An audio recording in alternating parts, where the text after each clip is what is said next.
त्यांना भेटतो, त्यांच्या व्यवसायाविषयी, त्यांच्या छंदाविषयी जाणून घेतो. आणि अशाच एका मैत्रिणीला भेटायला मी आली आहे ठाण्याच्या वृंदावन सोसायटीतील नयना श्री यांच्याकडे. धातूंच्या विविध वस्तू त्या बनवतात आणि त्यांच्या कामाविषयी आज आपण जाणून घेणार आहोत. त्यांच्या घरी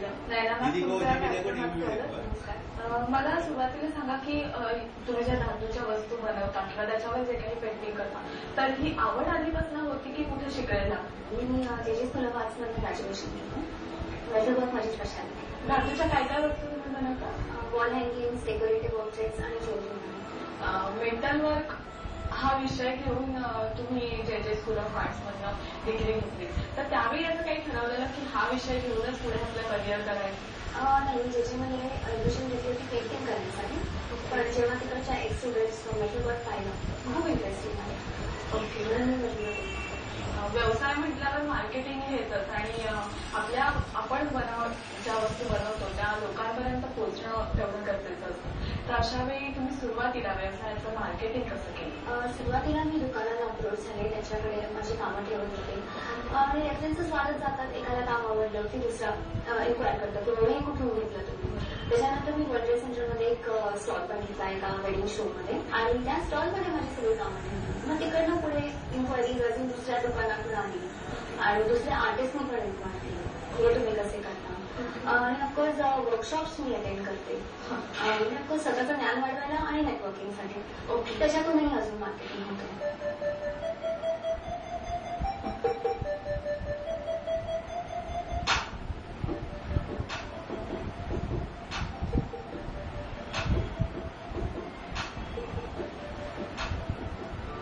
बाजारात आजकाल वेगवेगळ्या प्रकारच्या गोष्टी बघायला मिळतात आणि बऱ्याच वेगळ्या प्रकारचे आर्टवर्क्स आपण बघतो. त्याच्यात रोजचे रोज विविध बदल हे घडत असतात. अशावेळी तुम्ही तुमच्या आर्टवर्कचे वेगळेपण कसं जपता? एकतर माझं मीडियम वेगळं आहे. एनामल ऑन कॉपर हे आहे मार्केटमध्ये नो डाऊट, पण एका खूप ट्रेडिशनल वे मध्ये केलं जातं. जे अगदी म्हणजे पिढ्यानपिढी जे करत आले तेच कलर्स, तीच स्टाईल वापरण्याची हे लोक करतात.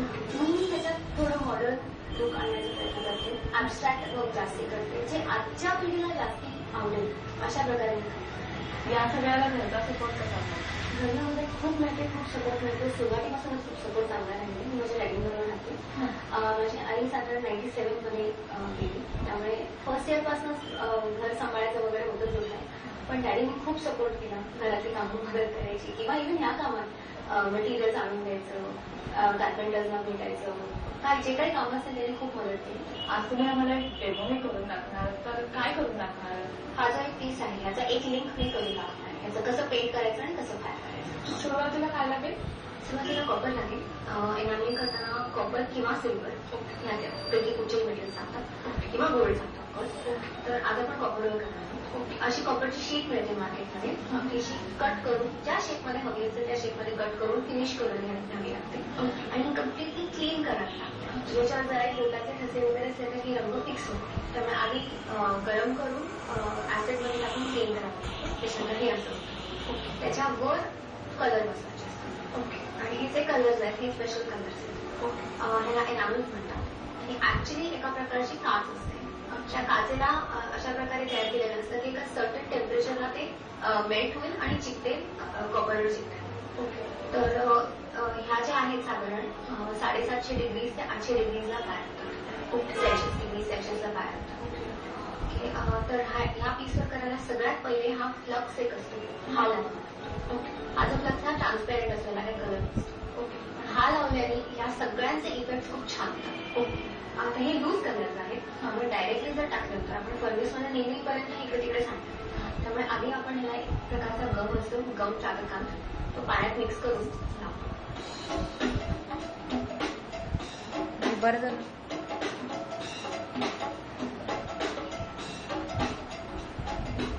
अशा प्रकारे लावल्यानंतर ह्याला आपण थोडं सुकू द्यायचं आणि त्याच्यानंतर फर्नेसमध्ये फ्राय करायचं.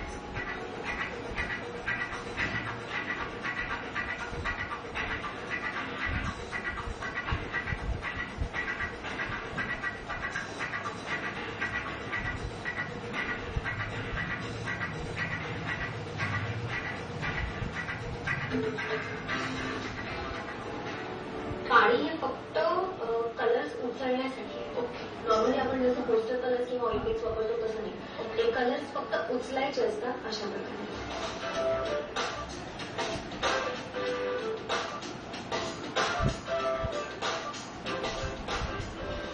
हा पहिला कलर माझा लावून झालाय.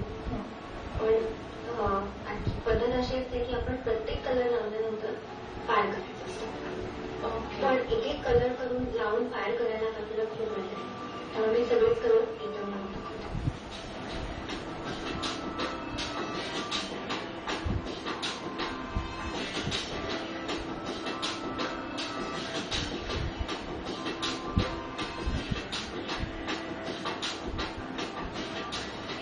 साधारण किती खर्च येतो या सगळ्या सामानाला किंवा एखादी ज्वेलरी बनवायची असेल तर?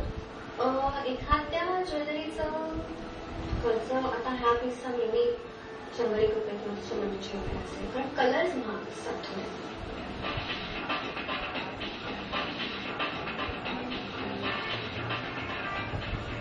रंगवून झाले आपले सगळे कलर्स फायर जेव्हा होतात त्याच्यानंतर हे असं सगळे ग्लॉसी होतात, फ्यूज होऊन जातात, चिकटतात कॉपरला. आणि एक लेअर हा सगळा फायर झाल्यानंतर हा मी सेकंड लेअर व्हाईटचा लावला नेहमीचा आणि पुन्हा फायर. खरंच खूप छान ज्वेलरी आणि खूप छान आर्टवर्क आज तुम्ही आम्हाला दाखवलं.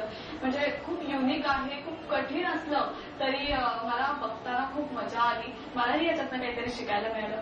एवढं छान आर्टवर्क दाखवलं, मला एवढा वेळ दिला त्याबद्दल खूप खूप धन्यवाद. बघितलं ना मैत्रिणींनो, घरच्या घरी बसल्या बसल्याही एका मोठ्या व्यवसायाची निर्मिती हे होऊ शकते. तुम्ही आता घरच्या घरी काही व्यवसाय निर्माण केला असेल आणि त्या व्यवसायाचं रूपांतर मोठ्या व्यवसायात केलं असेल तर आम्हाला जरूर लिहून कळवा. मधुराणीकडे जाऊया.